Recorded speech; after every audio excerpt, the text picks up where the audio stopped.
Hello everyone, ITI free study hub চ্যানেলে তোমাদের সকলকে স্বাগত জানাই। তোমরা জানো যে ভোকেলেটে কিন্তু অলরেডি অ্যাডমিশন চলছে। তার সাথে সাথে তোমাদের জানো যে অলরেডি কিন্তু ভোকেলেটের যে ফর্ম ফিল আপ আছে, সেই ফর্ম ফিল আপ কিন্তু অনেকদিন আগেই কমপ্লিট হয়ে গেছে। এই ফর্ম ফিল আপ তোমাদের যে প্রসেস ছিল, সমস্ত কিছু প্রসেস কিন্তু জুলাই মাসের দিকে কমপ্লিট হয়ে গেছে। তার সাথে সাথে তোমাদের অনেক ক্যান্ডিডেট আছো যারা আইটিআই পাস আউট করেছো আগস্টের 10 তারিখ। তবে অনেকে কমেন্ট করছিলে যে এই বছর আইটিআই করার পরে তোমরা কি ভোকলেটে ফর্ম ফিল আপের জন্য এলিজেবল বা ভোকলেটে কি অ্যাডমিশন নিতে পারবে।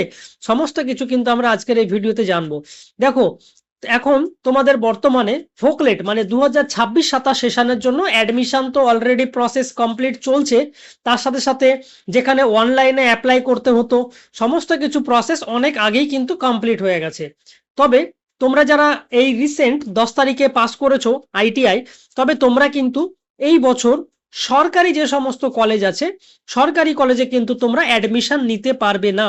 তার কারণ হচ্ছে সরকারি কলেজে অ্যাডমিশন নিতে গেলে তোমাদের যে প্রসেস ছিল অনলাইনে ফর্ম ফিল আপ করা, তার সাথে সাথে অনলাইনে ফর্ম ফিল আপ করার পরে তোমাদের যে মেরিট র্যাঙ্ক পাবলিশড হওয়া, সেই মেরিট র্যাঙ্ক অনুযায়ী তোমাদের যে চয়েস ফিলিং প্রসেস করা, সমস্ত কিছু কিন্তু অলরেডি কমপ্লিট হয়ে গেছে। তাই সেক্ষেত্রে তোমরা যারা এই বছর আইটিআই পাস আউট করলে তোমরা কিন্তু টোটালি কোনো রকম ভাবে এই বছরের জন্য সরকারি কলেজে অ্যাডমিশন নিতে পারবে না।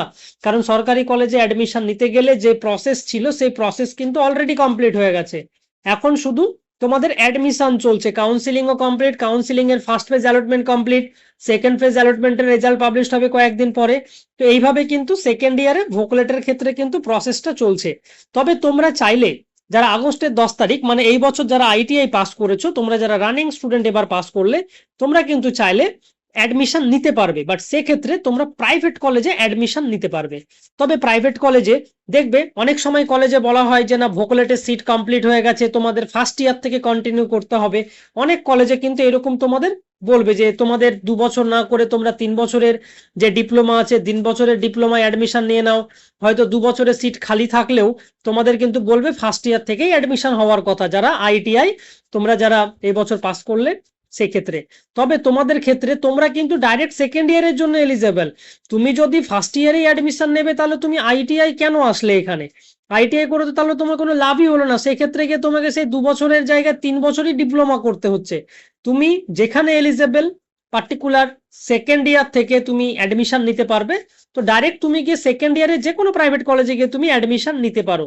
তোমার যে ট্রেড আছে, তুমি যে ফিল্ড থেকে বিলং করো, যেমন আইটিআই হলে আইটিআই থেকে, আইটিআই যেমন ফিটার ট্রেড থেকে বিলং করলে তুমি mechanical, automobile engineering, production engineering, এই সমস্ত ব্রাঞ্চে তুমি কিন্তু ডিপ্লোমা করতে পারবে।